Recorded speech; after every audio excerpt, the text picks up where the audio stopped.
It is July 18th, 2025. This is Substitute Teachers Lounge. Your host, Greg Collins. Today, it's still summer. Summer's always hard enough to pick topics to talk about, but I watched a movie this week. It was called Blackboard Jungle. It was made in the 60s. It was about a very out of control classroom. It stars Glenn Ford as the teacher, and to show you how old this movie is, it's actually got Sidney Poitier as a student and Jamie Farr from MASH as a student. And he didn't even go by that name back then. So it made me think, one of the comments was between teachers at the end of the movie. So, if you've had a successful school year, the teachers learn as much as the students. So I got to thinking about that. If there was ever a year I should learn some things, it was this year, because it was my first year of elementary school. And we're going to talk about that right now. Substitute Teachers Lounge.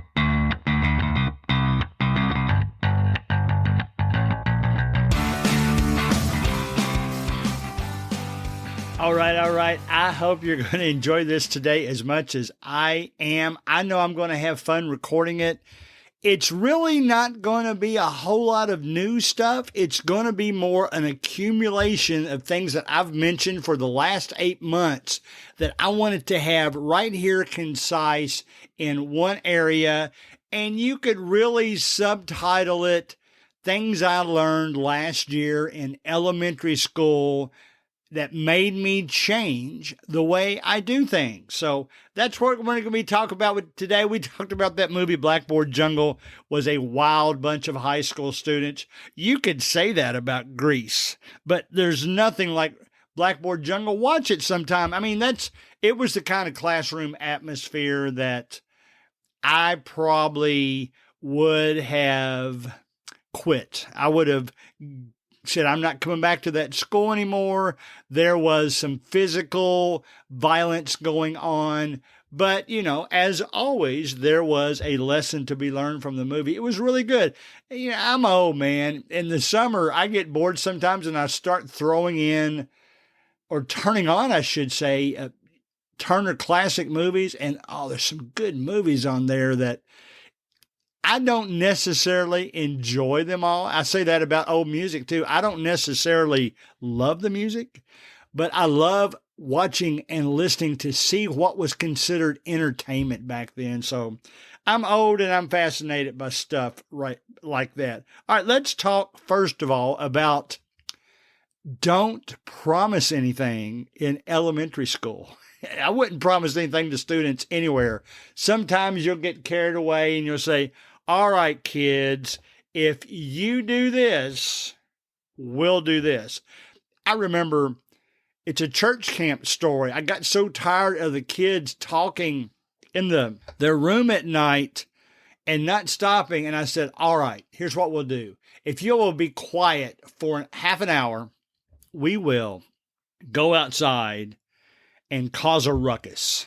Well, I was sincere. I was going to take them out, but it just so happened that they went to sleep in that half an hour and I didn't have to worry about it. And I remember the college age counselors that were at the time said, well, that was pretty smart of him to do that. And I'm not sure how smart I was, but it worked. In your classroom, I wouldn't promise anything that, especially elementary school students will hold you to everything you say, and they will not forget. You can go back 2 years after you taught them, and they'll say, Mr. Collins, you still owe me some candy from when we were in the 3rd grade. So don't promise anything unless it's absolutely necessary, because the kids will remind you of that. Bad language. Not a whole lot of bad language in elementary school, but at the same time, it kind of makes me squirm a little bit more when I hear kids that young, even if they're in the playground, saying something, and they'll look up when they say it. They know they shouldn't have said it, and they'll look up at me, and they might say sorry before I even say anything. I was in a middle school setting one time where I actually was uncomfortable with what one of the students said, and I contacted the principal. Principal I greatly admire, and I guess they decided just to let it go. Because you got to remember, language is very subjective. There's some things that will offend me that don't offend you, all that kind of stuff. You got to be aware of that, and as you handle it in the future. Speaking of handling things, I made a kid cry once in elementary school, and let me tell you what it was for. They know that I don't get loud, and if I get loud, something is going on. Well, I'll just tell the story exactly the way it happened.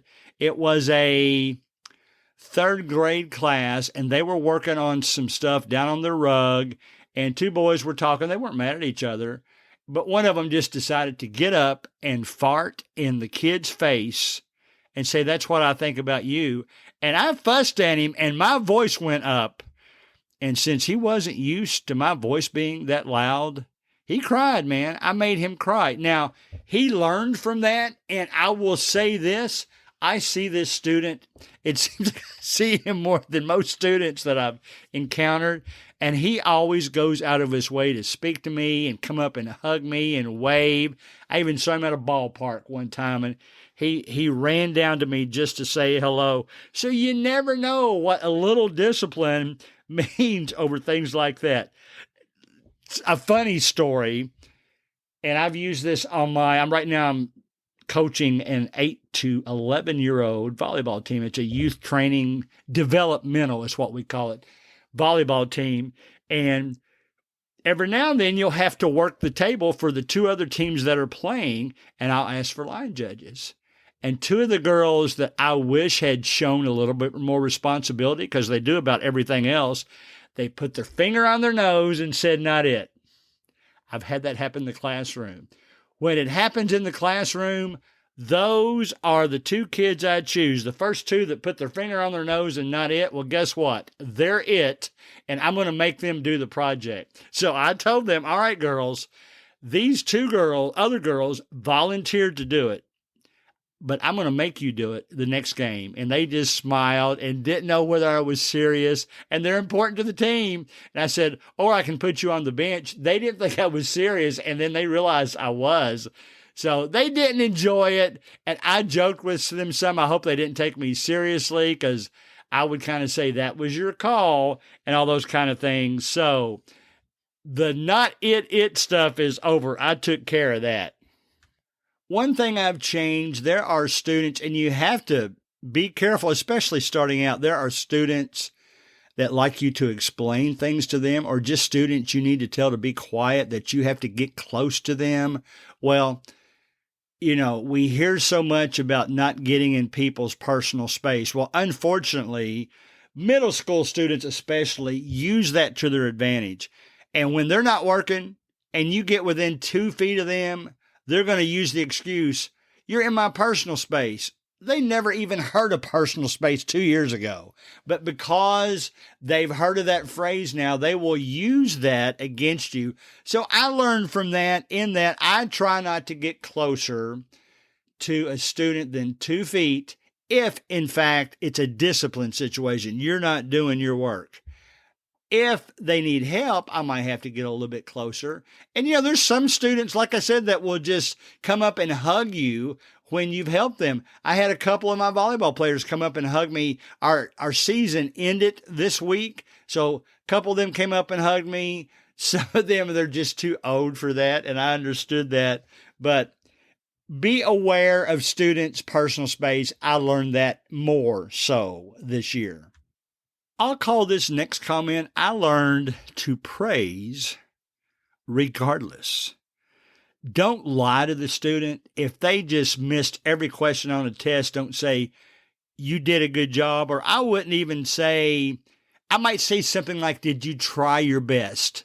and see how that goes. But kids need that praise. If you can't praise them on a project they just finished, or a assignment they just handed in, find another way to praise them. That pumps them up. It was amazing to me, especially in elementary school, just saying a few nice things is all the student needs. Now, maybe they don't do perfectly on their next assignment, but I think they'll try harder. They'll help you more in the classroom if you just choose to ask things in a non-threatening way and praise regardless. That's really important to them. The last thing that I had to change, and it's probably the most important thing, and I know I've talked about this a lot, is I had to be careful about the stories I share, because especially in elementary school, if you share a story about a dog or a vacation or something that happened to you outside, every kid in that classroom wants to share a story. So I try now to choose personal stories that are quick, that I can call on two students. Maybe I'll tell them that. I say, I'm going to pick two students. They can share their stories and move on. I have been guilty of in the past sharing too many stories in the classroom and we not get some things done. I actually had one of the more conscientious third graders this year. I probably had shared two stories, and she actually said, Mr. Collins, do you think we should get back to work now? And bless her heart, man, she humbled me in a hurry, and she was right.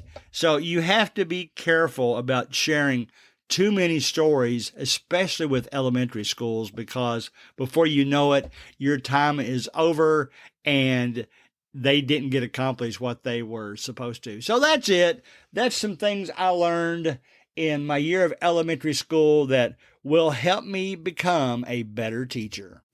As we close, always remember that you can email your questions to gregcollinssubstitute@gmail.com. Please join our Facebook group, Substitute Teachers Lounge, where we'll share ideas and thoughts about each week's show. See you next week.